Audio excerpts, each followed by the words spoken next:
We've got a kidney showing its capsule, its cortex, and its medulla.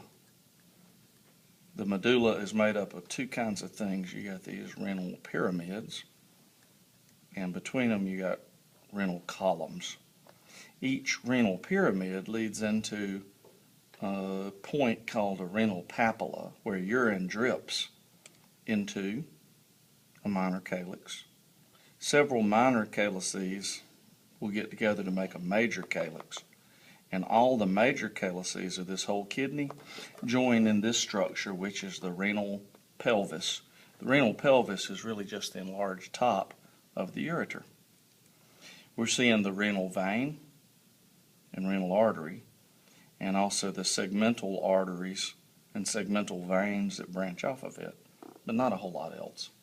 Really, a better view of the kidney is from that one on the white backdrop. Somebody could hand me that one. Bree, you got it? Thanks, farm girl. Love that shirt. So here's the kidney, capsule, cortex, medulla. Each of these is a renal pyramid. In between the renal pyramids is a renal column. The columns look like the same tissue as the cortex, and they are, but they're part of the medulla. And this would be a minor calyx. And if you put this minor calyx and this minor calyx together, you're into a major calyx. Now, all the major calyces of the kidney get together to form the renal pelvis, and that leads into the ureter. So we've got a much better view of the blood vessels in this one. Renal artery, segmental arteries come off of it. Segmental arteries give off interlobar. Between the lobes, interlobar, y'all get the word? That's between the pyramids. So the interlobar arteries run up the renal columns, and then they give off these arch-shaped arcuate or archiform arteries. So those are all archiform or arcuate arteries. And the arcuate arteries give off a very large number of these interlobular arteries. I prefer cortical radiate. It means the same thing. Cortical radiate or interlobular. Why do I prefer cortical radiate? Because students get interlobular confused with interlobar. So interlobar, bigger. Interlobular, smaller. Each interlobular artery branches to form your afferent arterioles that feed your glomeruli. These little red dots here, those are glomeruli. So if we move over here, we can see the glomerulus again there. Here's one that's got its Bowman's capsule around it.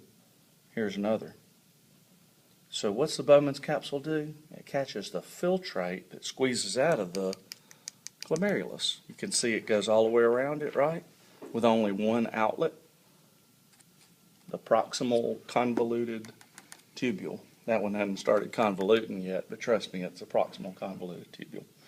So here's the Bowman's capsule, and here in pistachio green is the proximal convoluted tubule going into the descending limb of Henle's loop. After that's the ascending limb of Henle's loop. You see the thick segment, not permeable to water, thin segment that is.